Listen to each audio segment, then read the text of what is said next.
In a moment when intellectual, respectful dialogue is needed now more than ever, the Horatio Alger Association of Distinguished Americans presents its signature speaker series. As we look at our nation, the Association's speaker series will help us to understand how we grow, change, and drive our collective future forward. Join us for this journey, discovering various perspectives. We invite you to take part in this important conversation. The Horatio Alger Association of Distinguished Americans presents its signature speaker series.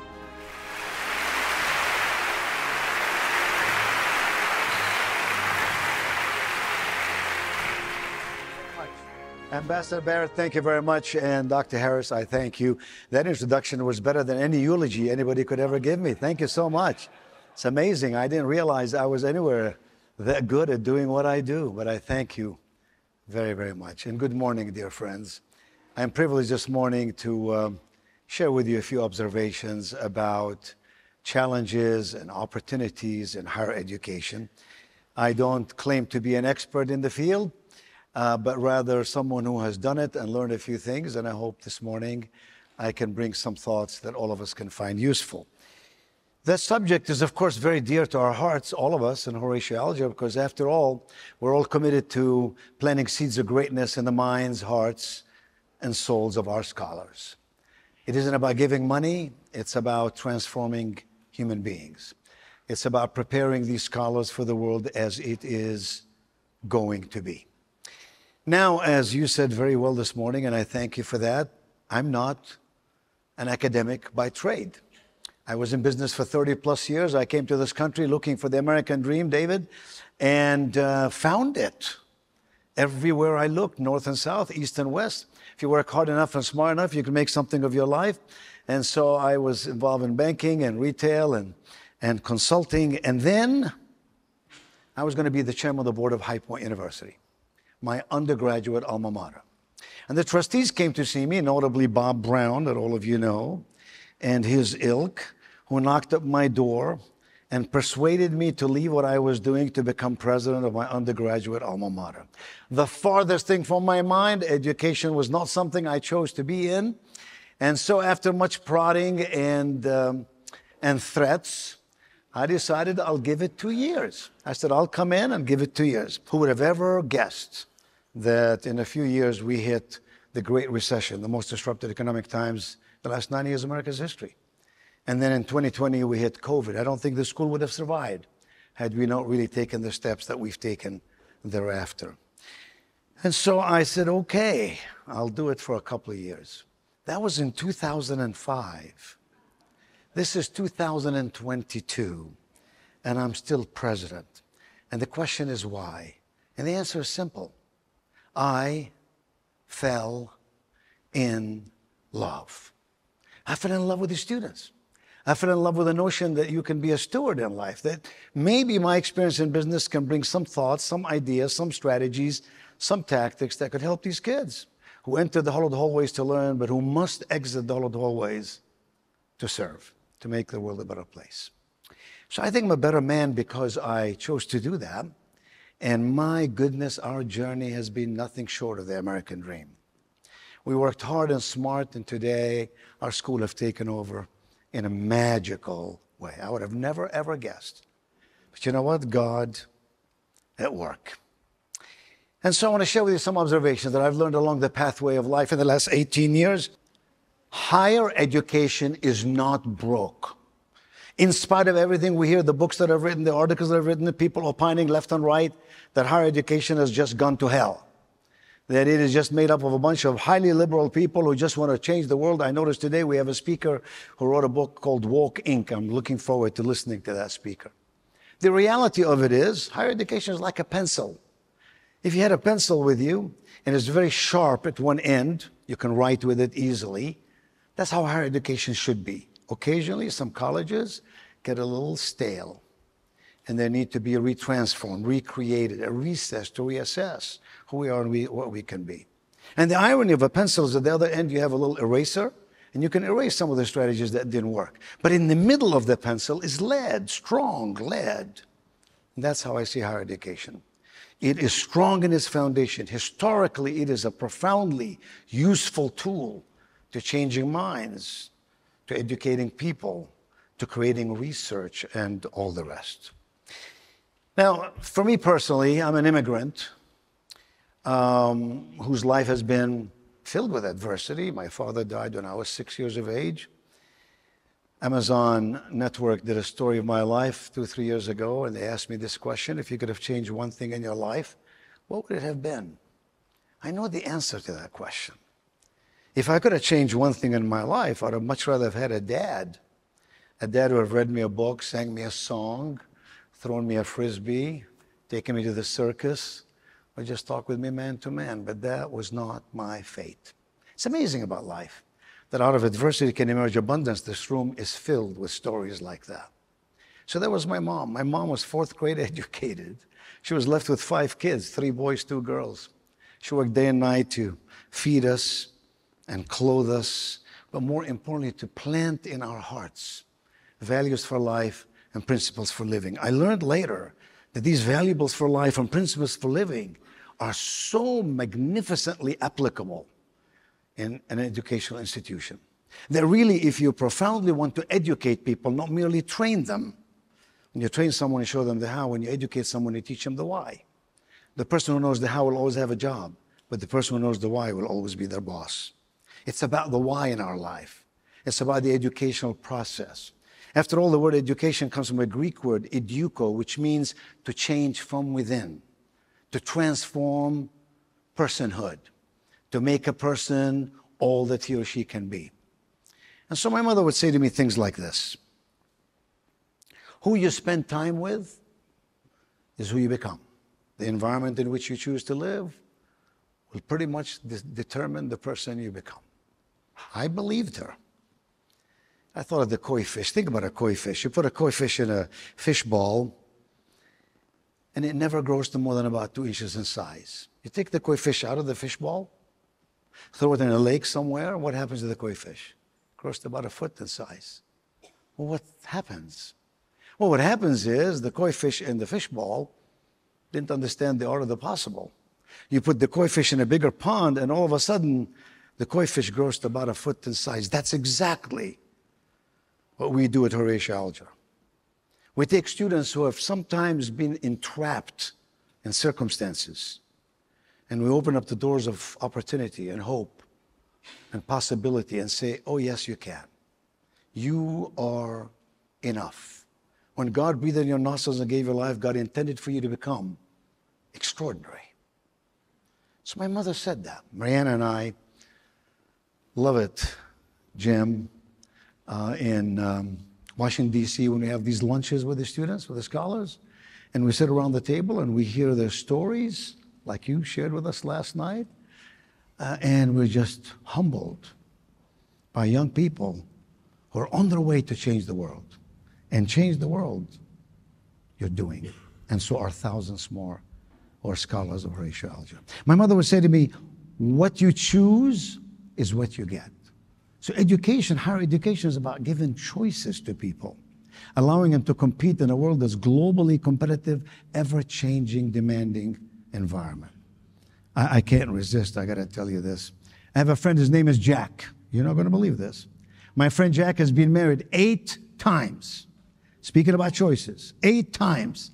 The last time he got married, we all printed bumper stickers that said, hunk if you're being married to Jack.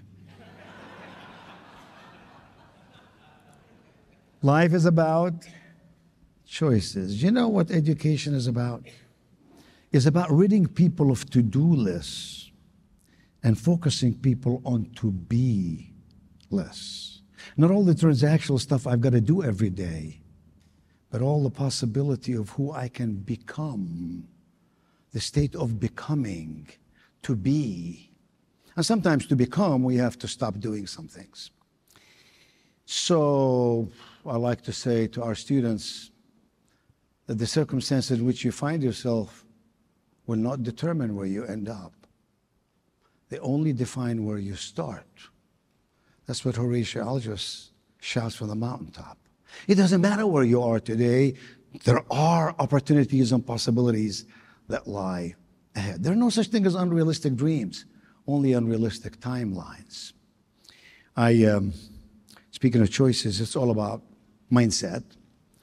Dr. Carol Dweck, a professor at Stanford University, wrote a wonderful book called Mindset. If you haven't read it, it's really a great book. And she talks about people having growth mindset versus people having a fixed mindset. A young lady came to see me one day, a student. She said, Mr. President, I have a problem. I said, what's your problem? She said, everybody hates me. She said, my friends hate me. She said, my professors hate me. She said, even my parents hate me. I have to be honest with you, after I spoke with that lady for 20 minutes, I hated her. It's all about a growth mindset. It's all about communicating with people in a way that they can understand. That's the essence of education, building bridges of understanding so people can really understand. Marianne and I have 4 children, 2 boys, 2 girls. The oldest is called Ramsey. It's a boy. Ramsey is 42 years old. When Ramsey was about 2 years of age and I left our home in the morning, I said to him, Ramsey, when I come back here tonight, and Ramsey was a bit rambunctious. I'm sure none of you can relate to that. I said, when I come back here tonight, if your mom says you misbehaved, I'm going to have to punish you. That's my job. I'm your dad. I love you. And I want you to have a wonderful life. So if I come tonight and she says you misbehaved, I have no choice but to punish her. I came back that night, and Mariana said, well, yeah, Ramsey was kind of a naughty boy today. So I called him over. I said, Ramsey, remember I told you when I left here this morning, I'm going to punish you if you misbehave. You misbehave, so now I have to punish you. And gently and softly, I let him have it a little bit on his behind. I'll never forget that day as long as I live. Speaking about communicating. Ramsey stood there with little tears tumbling down his cheek. I don't know why God made kids cry like that, like cultured pearls, one after the other, to make us parents feel so guilty. He was just coming down with little tears. And I said, Ramsey, I had to punish you. I'm your father. I want you to have a good life. Because I love you, that's why I punished you. And he looked at me and he said, Daddy, he said, I don't want you to love me anymore. So my mother says all about choices, how we communicate, how we choose to do what we do in life. And then she said one more thing. She said, how you change is how you succeed. There is no choice in that. The world is ever changing. Students in colleges today are not going to compete with someone in a state neighboring their state. They're going to compete with people from BRICS, Brazil, Russia, India, China, South Africa, countries in the middle, and countries beyond. They have no choice but to change. Unfortunately, for the timid, change is frightening. And for the comfortable, change is threatening. And of the 4,000 institutions of higher education in America, 4-year colleges, many are comfortable, and many have to change, and change in measurable and meaningful ways if we are to keep higher education very much in step with the world that we're all experiencing and the world that's unfolding before us. So let me show you what I mean. This is really the most important formula of all when you think about human behavior, when you think about behavioral economics, when you think about how people transform themselves, how we can become. This drives everything about us. I'm an immigrant who came to America, believe that the streets of America are paved with gold. Not literally, of course not, but figuratively. And therefore, I lost myself in getting an education, worked 10 hours a day to get my education. I didn't complain. I worked 17 hours to build my first business because I believed that in America, amazing things can happen to those who work hard enough and smart enough. That's the message of Horatio Alger. The American dream is alive and well for those who believe it. And the thing about it is this: our beliefs lead to our behaviors, and our behaviors lead to our results. So the thing is, when someone is not getting what they want out of life, we tend to talk to them about changing their behavior, when really that's not the essence of it at all. The essence of it is their belief system. So if you look at universities today, and I'll talk about this in just a moment, challenges and opportunities, it lies in the belief system of the faculty or the administration of those universities. Now, clearly, 200 or 300 or 400 universities will do well regardless of what happens. They're Ivy Leagues, or they're heavily endowed, they have a tremendous history and legacy and tradition, and they'll survive. But let me speak today about the 3,500 who have a lot of challenges lying ahead. Or maybe the 1,000 or 1,500 who are on the brink of being broke or broken. And so what do we need to have these right beliefs? We need coaching. First, my mother was my hero, my model, my mentor. Now I recognize, as you do, that Horatio Alger is the coaches and the models for these young men and women who enter our zone and who become the leaders of tomorrow. So really, it's all about beliefs. What is it that we believe? Dennis Waitley, my friend, said, it's not who you are that holds you back. It's who you think you're not. Think about the power of Horatio Alger. It's taking someone who believes they're not and telling them, oh, yes, you are. You're enough. We're going to help you in a measurable way to make good things happen. Much has been written about universities, you know that. Peter Drucker was my hero. You know, I read everything Peter Drucker ever wrote about management and leadership. And Peter Drucker back in 1997 said 30 years from now, the university campuses will be relics. Universities won't survive. Peter Drucker has long gone to heaven. He might be disappointed to know that university is doing just fine. We've lost 100 or 200 in the last decade or so, but universities are still here. Here's a professor from Harvard who said half of colleges will close within 15 years. He said that in 2011. Maybe they're all going to close in the next 3 or 4 years. But if they don't, those predictions are inaccurate. They're incomplete. They didn't really say it the way they should. Look at the books written about higher education. There are hundreds of books written about higher education, telling us that the world is coming to an end, that education is not worth much anymore. And yet, there is hope. Here's a book I'm reading in the moment. Somebody gave me this book. It's really a good book.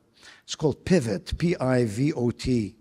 It's written by two college presidents. And allow me, please, to read you a paragraph from this book. Resistance to change had not been significantly challenged in higher education until the explosion of the digital age. The movement into a digitized information age has altered the very foundation of education, and many colleges and universities have been slow to realize it. As the corporate sector found itself in a constant state of adaptation in order to reflect rapid market disruption, higher education remained largely separate from such patterns. Once isolated in a state of stasis, higher education now experiences the realities of the marketplace within its own walls. The demands of a rapidly evolving digital world, the democratization of knowledge, the availability and access of content, and the fierce market demands of demographic change, combined with price sensitivity and public scrutiny of higher education, all of these have illuminated and amplified the academy's shortcomings. As a vital sector of the society, those shortcomings are now exposed. And it's up to higher education to stand tall and acknowledge that the world is changing and that we have to create programs and curricula, that we have to reorient faculty and staff, that we have to attract administrators who understand that while a university may not be a business, it must be run in a business-like manner. After all, university has a service that it sells, it collects revenue for it, it expenses what it needs to expense, and then protects itself for generations to come. So I am hopeful about the future of higher education. I also acknowledge that much of what happens in higher education, dear friends, is dependent on what happens in K through 12. Because after all, where do we get our students in universities? They come from high school graduates. What's happening in K through 12? A lot is happening, and not all of it is good. And you're familiar with much of it. Shifting demographics in a big way in America affect education. In my own district, in Guilford County, in the state of North Carolina, I'm told that there are about 70 languages spoken in our school system. Imagine that change. Imagine the adaptation of an administration and faculty who must deal with those kind of cultural and societal differences. Talent availability. Many school systems are struggling finding teachers who want to teach in environments that become very different.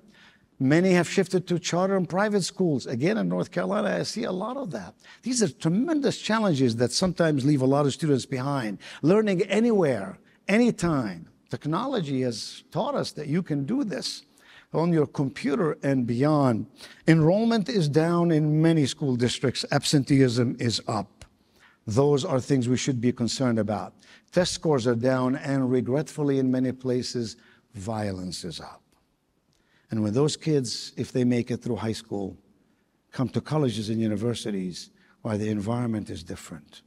And universities have to deal with those realities in dramatic ways and in dynamic ways.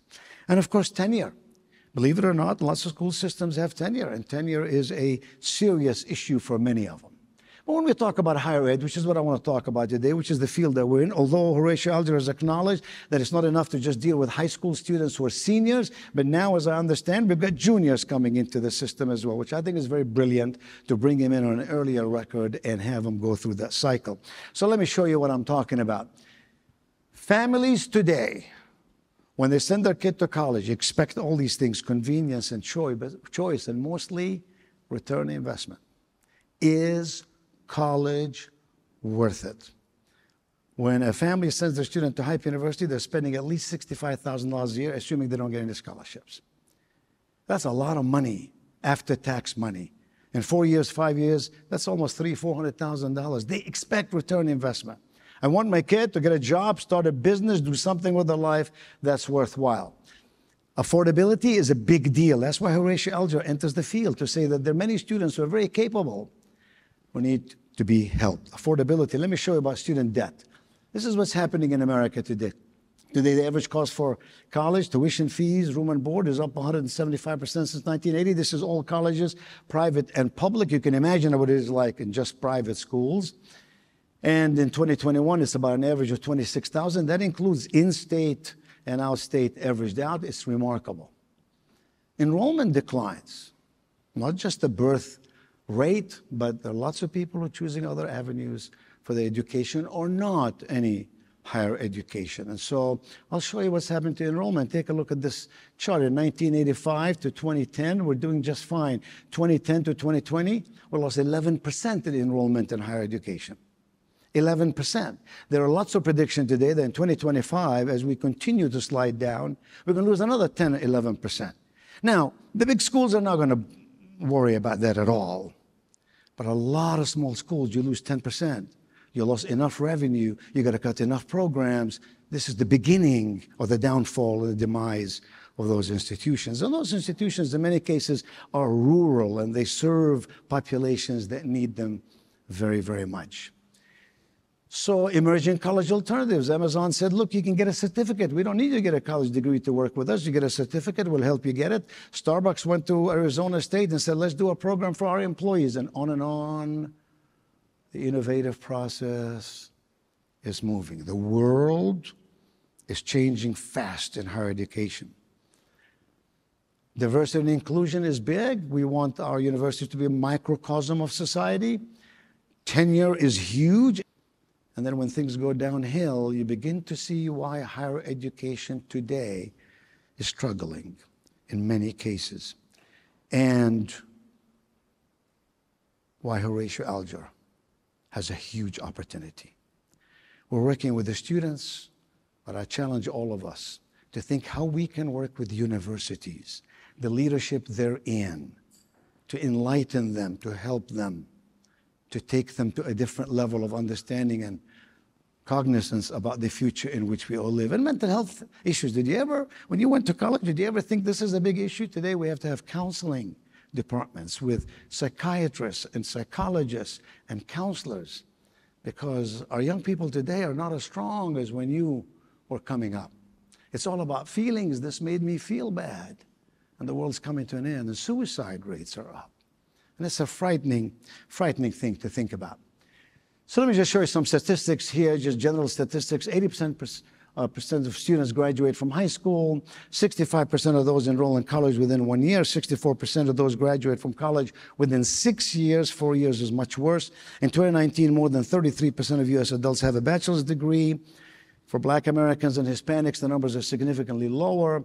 In 2021, private universities were down 14.8% in enrollment. This is an average. This is the year post-COVID. In 2019-20, in 1920, tuition at public colleges averaged $10,000, private colleges $33,000, and that's just tuition, fees, room, board, other fees. So these are serious pieces of information that we have to be aware of. It's hard to talk about challenges and opportunities in higher education without telling the truth. And the truth is that today, business people, when we ask them, tell me please, when you hire these graduates from colleges, from fine colleges, why do some of them fail? Why do some of them not perform well? And this is what they tell us, that these students come very, very learned in their discipline, but they don't know much about coachability, emotional intelligence, motivation, temperament. They don't fail because of technical competence. They are good at what they do. Biologists are good biologists. Mathematicians are good mathematicians, but they don't know how to get along with people. Lead teams, communicate and connect, build bridges of understanding, be solution finders. That's the future. And I believe we in Horatio Alger can have a remarkable impact beyond what we do now in affecting the future of higher education in a meaningful way. Hype University, we did a study. Here's the study. Just a little, no, this is something different. I want to show you these words, these qualities. You tell me. How do colleges test for these? You tell me. How do colleges teach for all these qualities that we must possess if we are to be holistically educated, if we are prepared to deal with every issue in life? We're no longer dealing with a continental world. We're dealing with a global world that goes way beyond our boundaries. There are more students in China today learning English as a second language than there are native English speakers in the entire world. Tell me we don't have a challenge in America as we look forward in higher education. Horatio Alger is not about appropriating money to students who need it. Horatio Alger is about changing the world through these scholars who will have the opportunity to go to college, but have the opportunity to truly impact and influence our future in a measurable and meaningful way. So at Hype University, we asked these questions of 500 CEOs of large companies. We said, please tell us, of these two sets of skills, which would your other colleges instill in college graduates? Technical skills, knowing the discipline in which you major, or life skills, knowing how to do life, how to work with others. And here's what they said. Technical skills, 35%, life skills, 65%. They're not saying that we don't want someone to know, computer science if they're computer scientists. Of course, that's a given.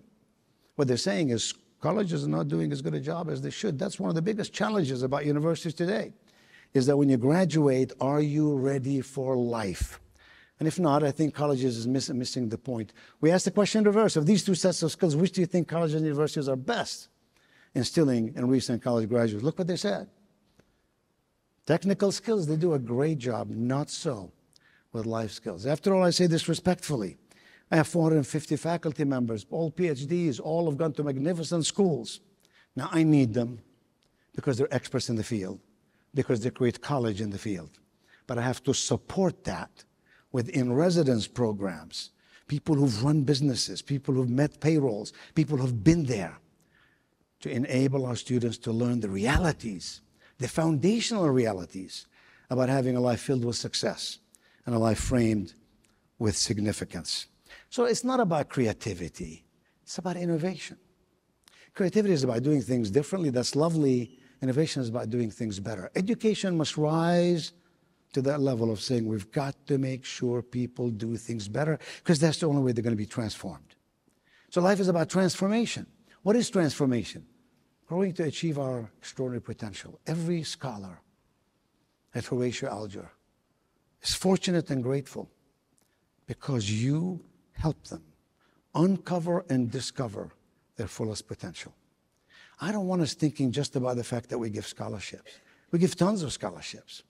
We're planting seeds of greatness in the minds, hearts, and souls of these students.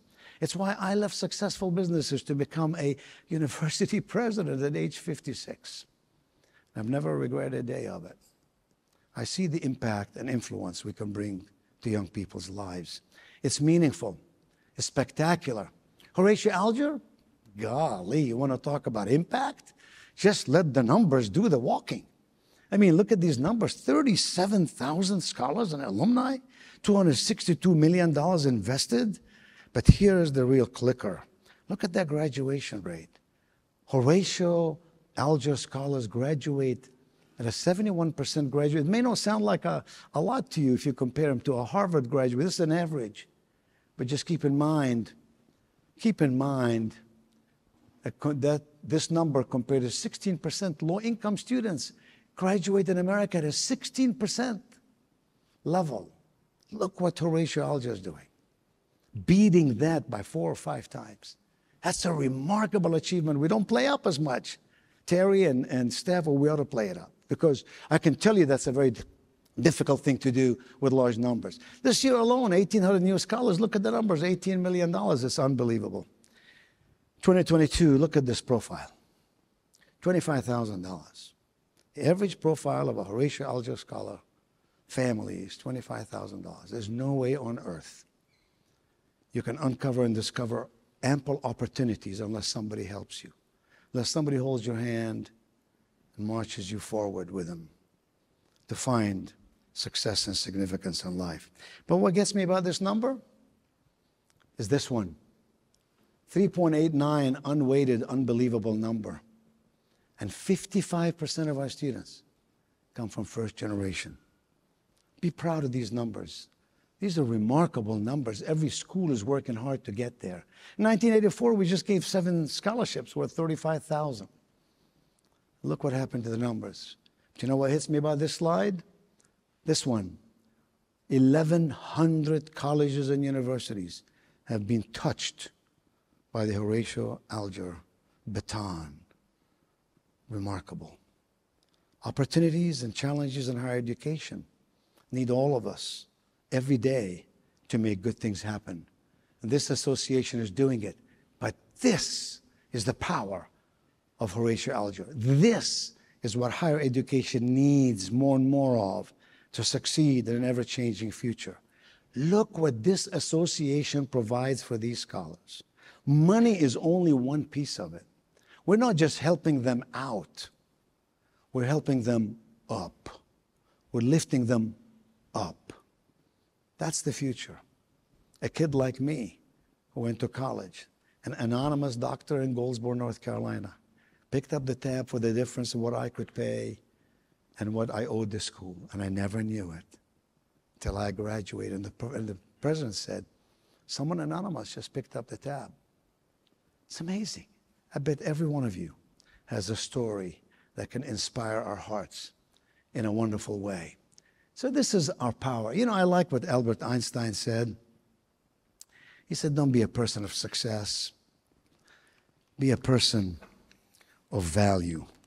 If we can create in these scholars value, they'll just climb and climb and climb. Let me just show you something interesting. Anybody likes Hershey's Kisses here? Hershey's, I love Hershey's Kisses. Love Hershey's Kisses. This is 1 pound of chocolate filled with little Hershey's Kisses. You know how much this costs? $4 plus tax. That's all this costs. The irony is, this is also 1 pound of chocolate. Chocolate, chocolate. 1 pound, 1 pound. $4, $55. 14 times the price of this. And one has to beg the question, what in the world is the difference? Is it marketing? Is it branding? Is it the quality of the chocolate? I think not.